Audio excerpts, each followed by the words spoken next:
दोस्तों, जब बात भारत की सुरक्षा और हथियारों की आती है तो हमारे दिमाग में सबसे पहला नाम किसका आता है? जाहिर है, रूस का। आजादी के बाद से लेकर आज 2026 तक अगर हम भारतीय थल सेना, नौसेना और वायुसेना के हथियारों के जखीरे पर नजर डालें तो आज भी 60 से 75% हथियार रूसी ही मिलेंगे। एक वक्त था जब हम अपने हर दूसरे हथियार के लिए मास्को का मुंह ताकते थे, लेकिन दोस्तों, दुनिया की भू राजनीति बड़ी तेजी से करवट ले रही है और भारत की जरूरतें भी बदल रही हैं। आज के इस वीडियो में मैं आपको एक ऐसी खबर बताने जा रहा हूं जिसने हथियारों के ग्लोबल मार्केट में भूचाल ला दिया है।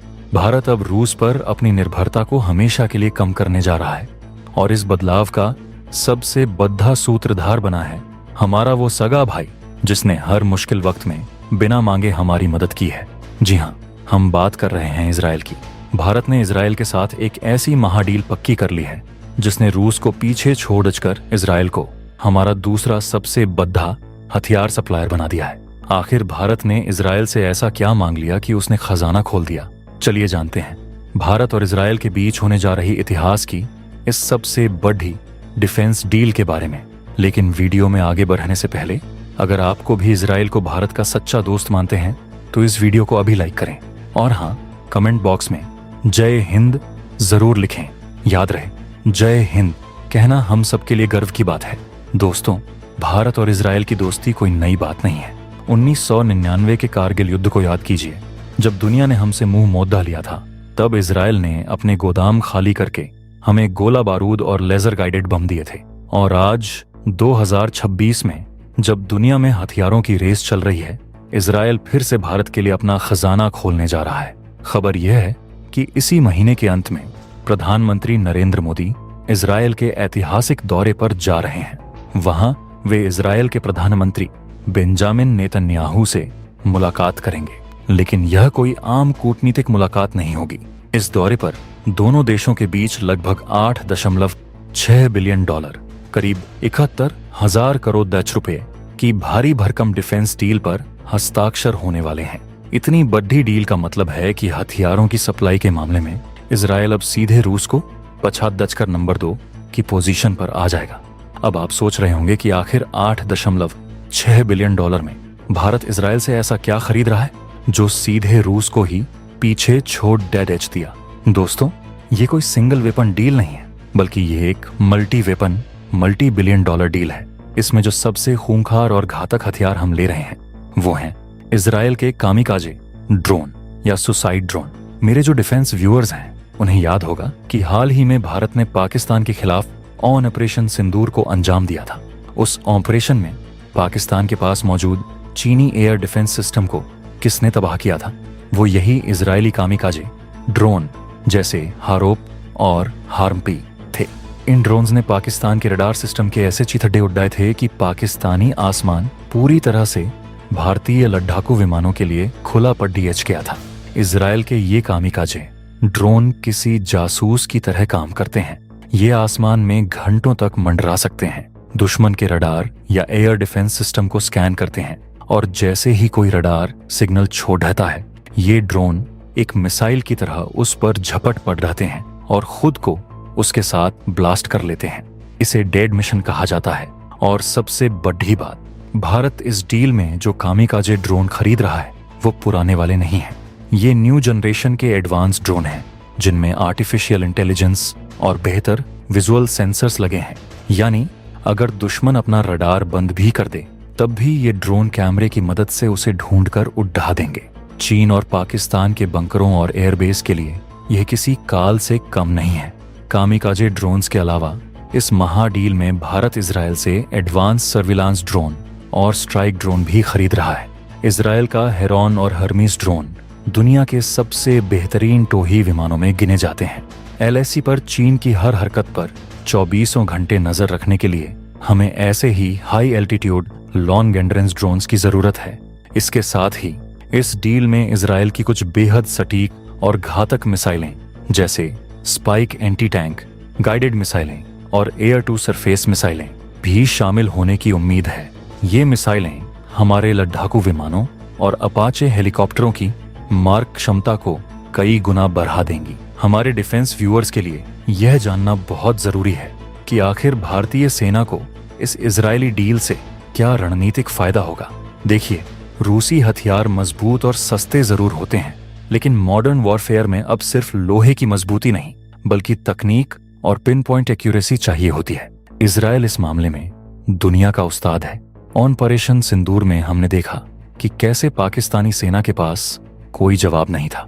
भारत यह डील सिर्फ हथियारों का स्टॉक बढ़ाने के लिए नहीं कर रहा है, बल्कि यह ऑपरेशन सिंदूर 2 या भविष्य के किसी भी 2 फ्रंट वॉर, चीन और पाकिस्तान के साथ एक साथ युद्ध की पूरी तैयारी है। भारत सुनिश्चित कर रहा है कि अगर कल युद्ध होता है तो पहले ही घंटे में दुश्मन के सारे एयर डिफेंस और कम्युनिकेशन नेटवर्क को ब्लाइंड अंधा कर दिया जाए। इस $8.6 बिलियन की डील का एक और बहुत बड़ा पहलू है टेक्नोलॉजी ट्रांसफर और मेक इन इंडिया। इजरायल सिर्फ हमें हथियार डिब्बे में पैक करके नहीं भेज रहा है, वह भारत में प्राइवेट कंपनियों जैसे कल्याणी ग्रुप, अडानी डिफेंस के साथ मिलकर इन ड्रोन्स और मिसाइलों को भारत में ही बनाने के लिए भी राजी है। इससे न सिर्फ भारत का पैसा भारत में रहेगा, बल्कि हमारी अपनी डिफेंस मैन्युफैक्चरिंग इंडस्ट्री को भी वर्ल्ड क्लास इजरायली तकनीक मिलेगी। जो काम रूस दशकों में नहीं कर पाया, यानी पूरी तरह से तकनीक देना, वो इजरायल खुशी खुशी कर रहा है। दोस्तों, पीएम मोदी का यह इजरायल दौरा सिर्फ हथियारों की खरीद फरोख्त तक सीमित नहीं रहने वाला है। यह एक कॉम्प्रिहेंसिव स्ट्रेटेजिक पार्टनरशिप की ओर बढ़ा कदम है। डिफेंस के अलावा दोनों देशों के बीच artificial intelligence, cyber security, space technology और एग्रीकल्चर के क्षेत्र में भी कई $बिलियन के MOU साइन होने वाले हैं। इजरायल भारत के स्टार्टअप इकोसिस्टम और मैन्युफैक्चरिंग सेक्टर में भारी निवेश करने जा रहा है। इजरायल के पास तकनीक है और भारत के पास मैन पावर और बड़ा बाजार। ये एक ऐसा डेडली कॉम्बिनेशन है जो दोनों देशों को सुपर पावर बना सकता है।